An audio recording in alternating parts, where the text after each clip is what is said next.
Let's try something new. What's up, guys? Pencil here, and here we are with a quick review of chapter 238. But welcome to That Guy with the Pencil, where a quick review is 15 minutes. I will try my best. And by 15 minutes, I mean like 5 minutes per topic. I do want to talk about things somewhat generally, though obviously if you want my full in-depth thoughts on the chapter, you can go watch the 100 not 100, but like nearly 100-minute video, like an hour and a half minute video. Like that went on for very, very long. And so I want to use this series as like a quicker way if you don't have that much time, if you are like Sweet Mother of Mercy, which is now condense his thoughts down.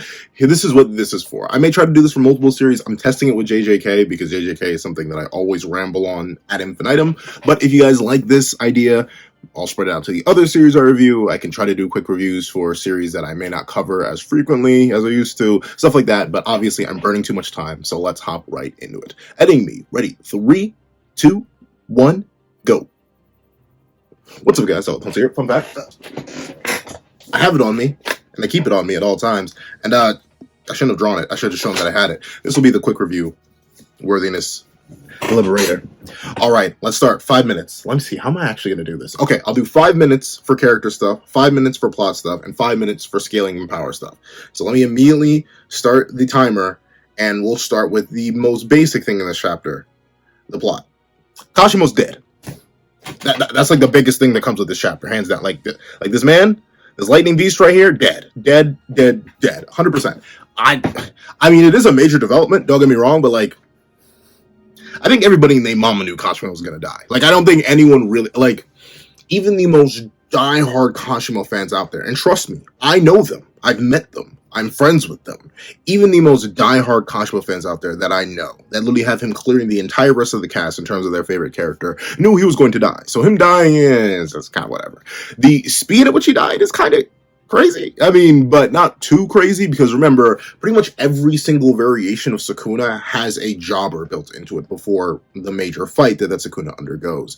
For the original variation of Sukuna, One Finger Sukuna, unfortunately he didn't get a jobber, but Three Finger Sukuna got a jobber in the Finger Bear, then he went to fight Megami, then obviously 15 Finger had a jobber against Jogo, and obviously the girls, but I feel like that barely counts. Jogo, and then he had his real fight against Maharaga. 15 Finger had the jobber in the jobber in Ryu, and then hopped to Yorozu. And technically you can argue Itadori and Maki were jobbers for 15 Finger Maguna, but that was pre-Bath. 15 Finger post-Bath had Ryu as a jobber, and then finally you had the big main man himself, which was a woman, Yorozu. So that was the jobber for 15 Finger into the main fight, which was Yorozu. And then obviously you have 20 Finger Maguna. Admittedly, he didn't actually have a jobber, which is one of the biggest reasons why I think 20 Finger Sukuna felt so underwhelming to me and a lot of the rest of the fandom. But he picked it up. He picked it up and kind of turned he kind of turned Gojo into a jobber, but not really. Obviously, as much as I've been memeing about that,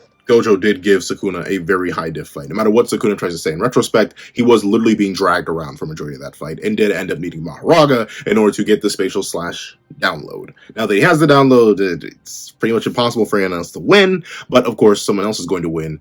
And this seems to be that CT Kashimo is the jobber for true form Sukuna. Now the question is, who is the real fight going to be? I think the real fight is going to be our other major plot development, the fact that Itadori Yuji and Higuruma show up at the end of the chapter.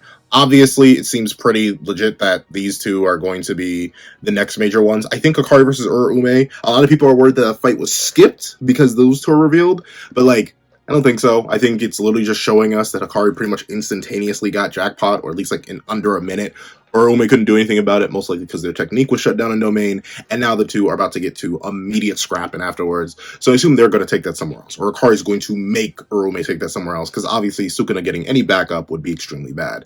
Higuruma and Itadori showing up is very, very interesting. I'm going to dedicate a whole separate full-length video to that, but them showing up at the end of the chapter does look extremely metal and is a pretty decent plot progression. It kind of locks off characters like Maki and Yuta for making an appearance, but once again, those characters are likely being saved for Kenjaku, the root of all evil. And presumably after the Sukuna fight, characters like Itadori, and if Higuruma's still alive after the Sukuna fight, Higuruma are going to go up here and slide and get down and crazy with those two. Because remember, Yuta needs to be saved first 5 minutes. I have 1 minute and 35 seconds left.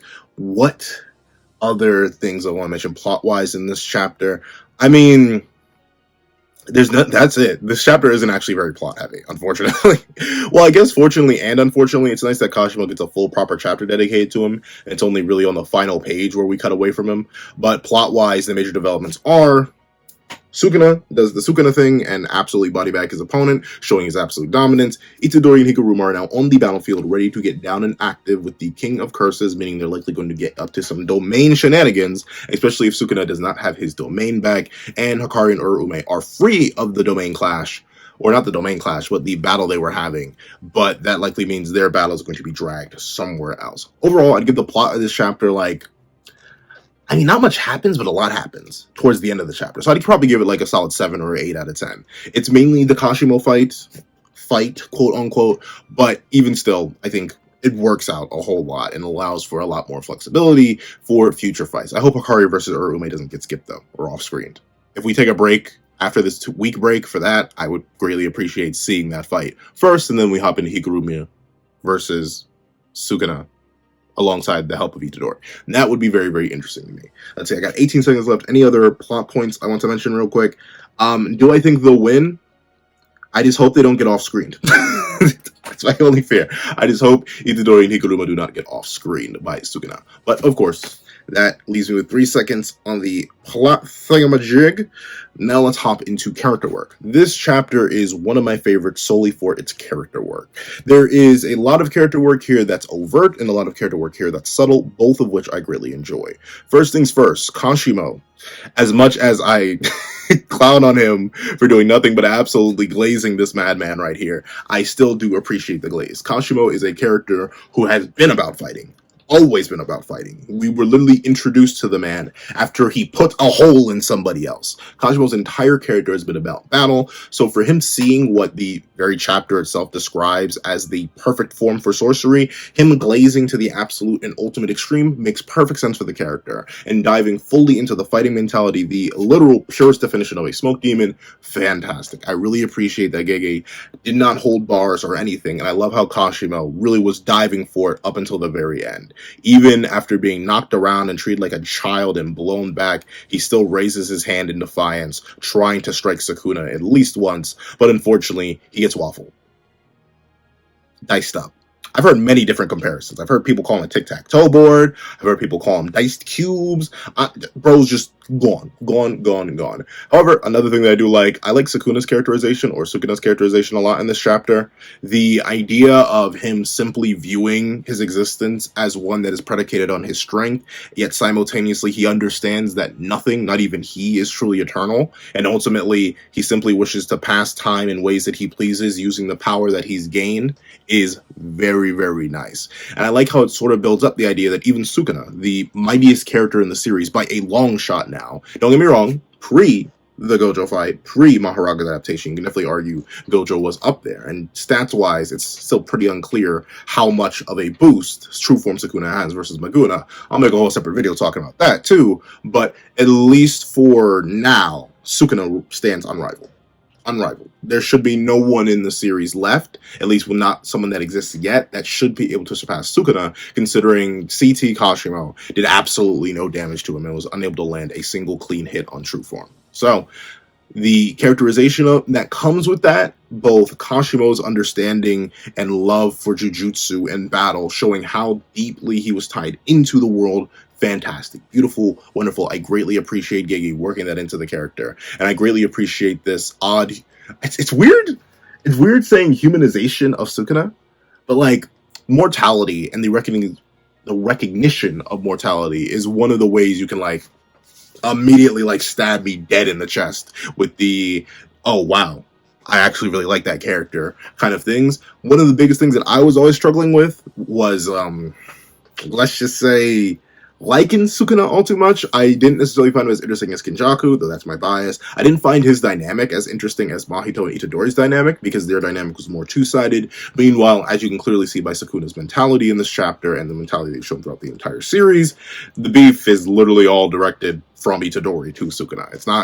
It's nowhere near two-sided, but now getting a deeper understanding of it, getting a deeper understanding of Sukuna's understanding of himself, his relation to the world, how he feels about love, his own understanding of love, all of that is fantastic. And I love how Kashimo realizes at the end, once he's speaking with Sukuna in the afterlife, that technically he had love all along. He had connections all along. He had given people love all along, as the strongest, but of course, with the lack of understanding of what that love is within the world of Jujutsu, despite technically knowing, as Sukuna says, knowing the answer, that really, really, really makes me happy. Kashimo is a character who I've come to love a whole lot. He has one of my favorite designs in the entire series, and seeing him get an end that he would desire, an end that he would be 100% satisfied with, going out in a similar vein to Satoru Gojo, going out against someone simply superior, not perishing of old age again, not dominating his opponents anymore, even being dominated, as freaky deaky as that sounds. I know Kashimo's happy, and I'm happy that Kashimo's happy. And I can't say I'm sad for Sukuna. I was about to say, I'm actually a little bit sad for Sukuna. That would be a bold-faced lie, and I ain't here to lie to you. So, overall, the character work in this chapter, fantastic. Some of my favorite for two characters who, for the longest time, and still to a certain degrees now, I think are relatively shallow. The depths of this shallow puddle are actually very, very good. And I like where Gege went with both of these characters a whole lot, and I'm very interested to see what takes Sukuna out, if anything at all. Considering, he should be fully, realistically unstoppable, but even he believes that mortality is something that shall affect him. So that's very, very interesting. Gonna leave these last seconds. All right, 5 minutes up. Scaling things. This chapter is literally a fight. Like, it's the Battle in the Demon-Infested Shinjuku Part 15. So, obviously, there's a bunch of scaling things I want to talk about real quick. Number one, there does seem to be a clear clarification on the difference between spatial slash, or just space dismantle, I suppose. I like calling it spatial slash because of the alliteration, but spatial slash, we see a variation of it here. This is what Kashimo explicitly recognizes as spatial slash. This dismantle very clearly comes and instantaneously appears rather than just traveling like previous slashes did before. This is insanely useful in terms of identifying, how did Gojo get hit? How did Gojo fall so easily when the Sixth Eye should have informed him of the nature of the technique? It literally makes sense now. It doesn't travel. It just immediately slices you in half. This is a fantastic buff for Sukuna. Not necessarily inverse. He, outside of Gojo, didn't really need the buff inverse, but crossverse, having an attack that simply spawns on your opponent in delete space, which is essentially nigh on instantaneous durability negation, and similar to something like Kamui from Naruto. Fantastic. I'm not saying it's going to take the JJK verse up to like the big 3 tiers, to popular pseudo shonen manga or other shonen manga, like your Magis, like your Dragon Balls, like anything of that sort, but it just adds to the repertoire. It makes Sukuna more viable cross-verse, where before the main character you saw JJK cross-verse was Gojo, because of Infinity.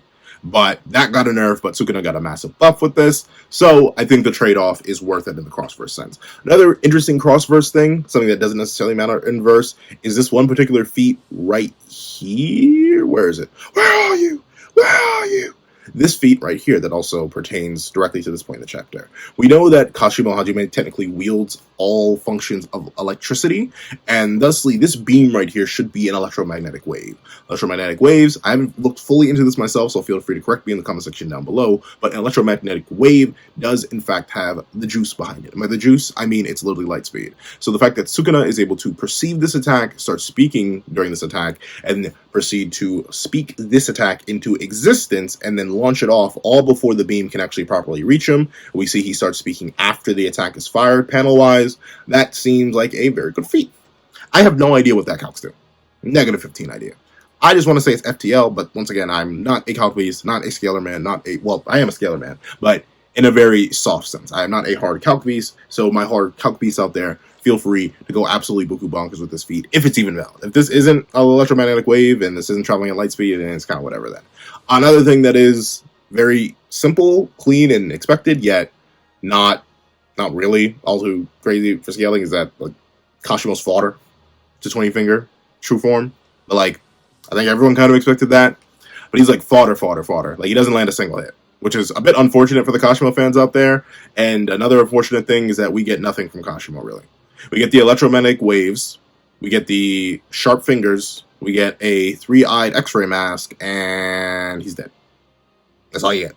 Which is very unfortunate. I do think that limits Kashimo a lot in a crossverse sense. He doesn't have a domain, he doesn't have a maximum, he doesn't have anything, no real name techniques. All he's got is basic repulsion blast. Like, I mean, it's Nate, but nothing is all too crazy about Kashimo CT, which makes him not a weak character by any means. You can definitely argue him even being able to tag 20 Finger Maguna makes him inarguably top 5 in the verse, considering that was just the start of his technique, and he seems to evolve it a bit further in this chapter. But the clear lack of any relativity to True Form Sukuna, to the point where True Form Sukuna is literally treating him like a baby and grabbing his wrists like he's a petulant child and literally speed blitzing him on numerous occasions. Yeah, Kashimo's not looking all too hot. But another scaling thing, which is good mainly for inverse, I guess base Hikari's kind of just like that. Like, I know it's weird to say it like that, but like, look, bro is untouched. He is clean. He is fresh. Just like his J's, literally uncreased. Like, look at bro. Ume looks nettled. Hikari's here, and remember, Ume is a monster. By Kusakabe's admission, and literally just look at their feats.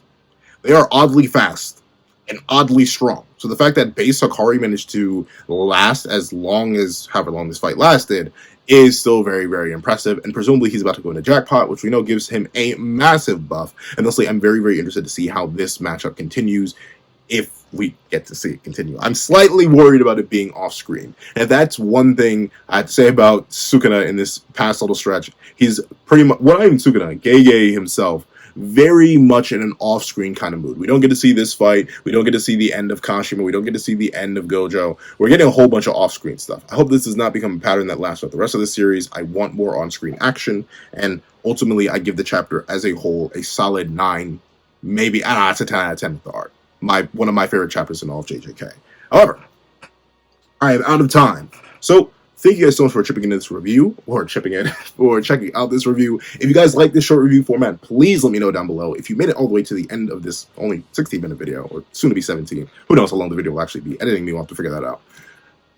Please leave quick lightning in the comment section down below. Leave quick lightning down below, and leave your own quick thoughts on the chapter. Once again, I don't mind doing stuff like this because I know a bunch of people don't always have time. Heck, I don't even have time to sit down and watch 130-minute videos in one sit. So I want to do this for y'all for the convenience sake, and I'll probably do something like this consistently, where the longer review goes up, and then after a while the short review goes up. So there's the best of both worlds for everybody. However, I've been talking for way too much. I want to thank you guys so much for watching. Please leave a like, share, comment, and subscribe, and make sure you hit that little notification bell so you not miss out on any videos that come to the channel. Also, I do have a Patreon down below where you can support me for as low as $1 a month. Get things like exclusive videos, early content, and more. You also become a member of the channel for as low as $3 a month to get the same perks and more. Some of those perks include the live reaction to this very chapter. Now, thank you guys so much for watching once again, and I hope you guys have a wonderful day. This is Dako the Pencil, writing off.